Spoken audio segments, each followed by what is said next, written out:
Hi everyone.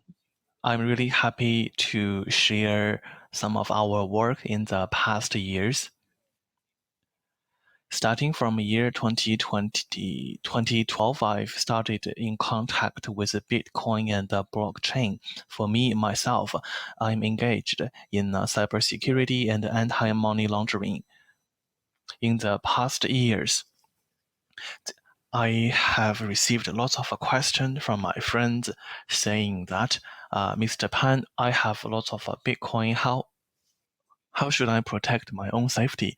But even after a decade, there are still something very interesting. First of all, we need to be aware of hackers. We need to be aware of those frauders. And then third, avoid getting involved in criminal offenses. The history is surprisingly similar and repeating itself. For many of our friends, we have already experienced many times of accidents, not to mention the FTX last year. It's all of a sudden, but it's destined to be.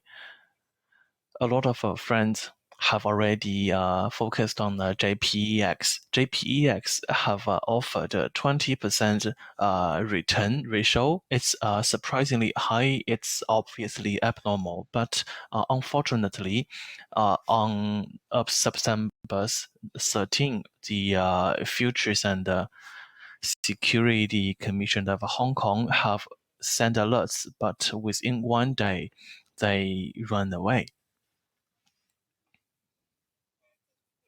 And in the process, there are some early signs.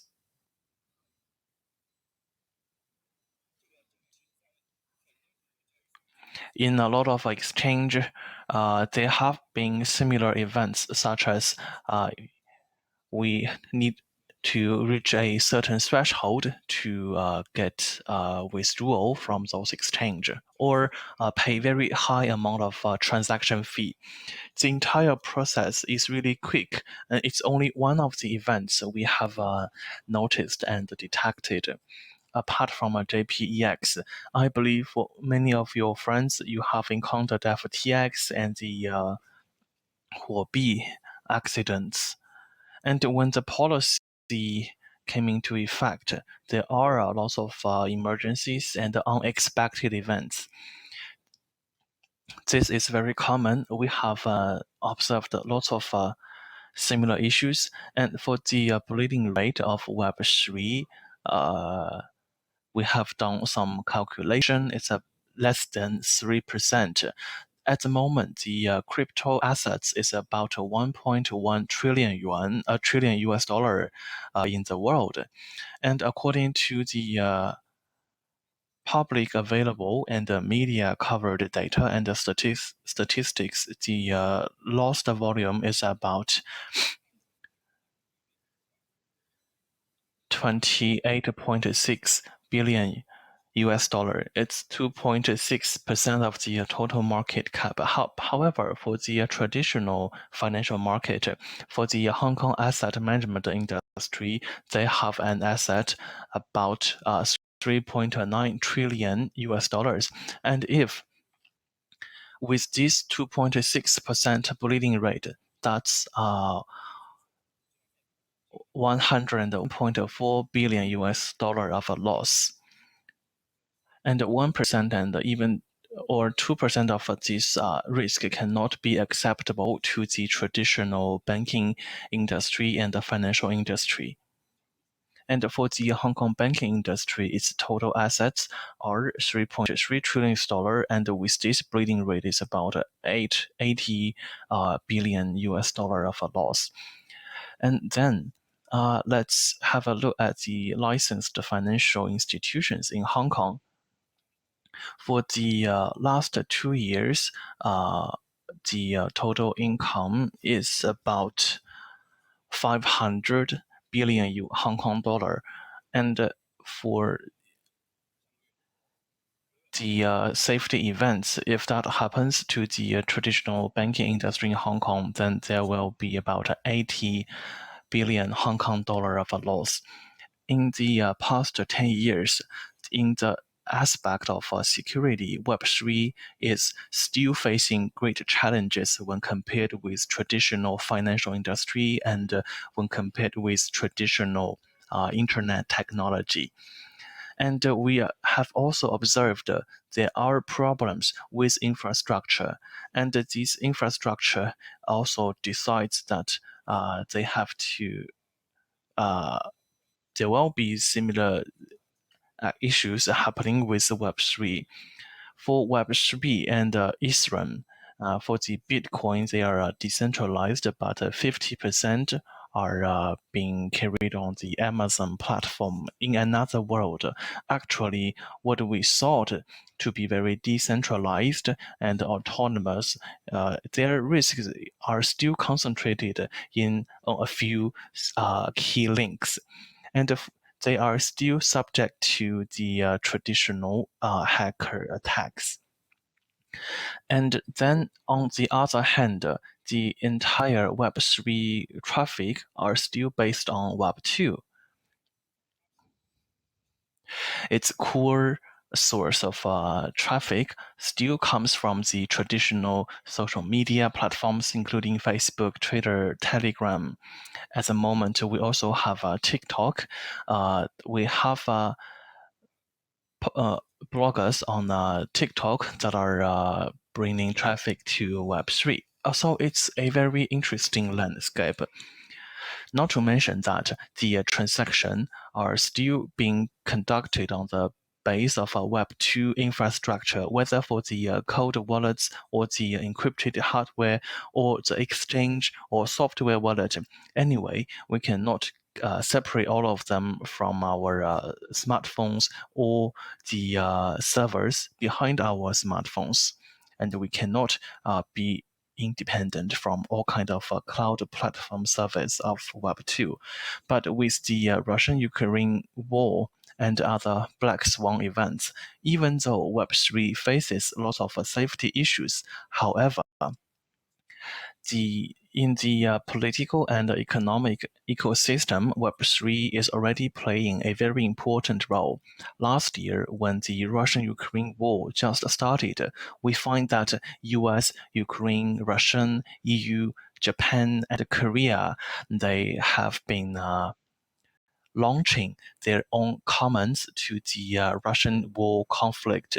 For the Western part, they are thinking about how are they going to help Ukraine and sanction Russia. And I believe a lot of comments back then are still very meaningful today. And people find that this decentralized Web3 infrastructure can prove to be very useful in one day when compared with traditional financial institutions. For example, the OFAC and Japan, UK, and their related financial institutions are requesting some requirements, and back then, according to our own experience and our data observation, we find that a lot of Russian assets they are using traditional U.S. dollar and traditional real estate to be converted to USDT or Bitcoin. And for Mid East, they are also transferring to those crypto assets. And in this asset flow process, whether it's Bitcoin or Bitcoin's mining machine or a DTEC program, they have been playing very important roles. In Ukraine, they are a country with very advanced digitalization. Within 1 month of Ukraine war, they have passed a Virtual Assets Regulation Act. And Ukraine took two acts. First of all, worldwide, they are accepting Bitcoin and Web3 global funding. Even though they are impacted by the war, but they hope that all Western countries should raise up to their core and frozen all the virtual assets in Russia and stop offering safety security service to Russia. And that is why we find out for the Web3 platform ecosystem, when compared with traditional financial institutions. They are really playing important role in international politics and international ecology governance. And according to our statistics up till now, these crypto assets related to Russia is surpassing 10 billion USDT. That's a very huge number. And we have done lots of measuring and surveying. We noticed that with the Russian-Ukraine war breaking out, in Ukraine, its mining behavior is boosting. And with our internet spatial surveying, we can observe which mining machines are still very active in Russia, because back then the Ethereum's Bitcoin mining machine are still doing the mining work. And 3 to 4 months before Russian-Ukraine war, there are a lot of mining machines sending to Russia, but with the breaking out of Russian, things is really going beyond our initial expectation. We noticed that even facing war, even a lot of infrastructure get attacked in Ukraine, and lots of electricity supply is facing problems, but we are still seeing that the Ukraine's mining machine are still increasing their activities. And of course, there are another figure where we can see in different provinces of Ukraine, we can see which provinces are heavily impacted by the war and which are supporting the front line, and we can see the operation of their mining machines. At last, I'd like to share that when compared with traditional financial institutions and internet technology community, the community's power is having those great sources, including Coinbase, MetaMask, and a lot of Chinese-funded projects, including Afflex Pool. We have joined these governance projects. And then, however, I believe that no matter what, we are facing the same group of enemies. We found that hacker organizations are not just fully dependent on technology. And there are new technologies being used now to cheat online. In this process, as in ordinary Web3 users, how can we protect ourselves from hackers? And also Web3 project partners, we have seen a lot of exchanges that suffered from hacker attacks. When we're facing with someone whose technologies and skills are much higher than us, and also with a strong intention to gain benefits, but it's very difficult for us to protect ourselves. Well, for a traditional exchanges, we need to be responsible for the assets, custodied assets, and we need to store all the data and prevent data being stolen or being attacked by hackers. We are faced with various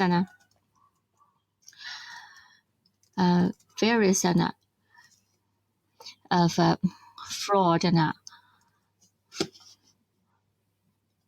previously we've seen some business and hackers or commercial hackers, but now with the sluggish of a global economy, we find more hackers and from Southeast Asia. They have such like Lasalle, the North Korea hacker organizations, and has stolen many and many currencies. We have also found those fraud teams and also blackmails teams and are developing themselves in Hong Kong. Therefore, if we want to develop a Web3 business and in a quicker way, we need Hong Kong government to be very capable and strong with wisdom to be able to help and protect as token users. And I want to thank the Alliance to enable us to get together as a community. We need experts from the financial sectors. We need leading players, and we need emerging technologies, and we also need a better platform to interact with each other. Hopefully,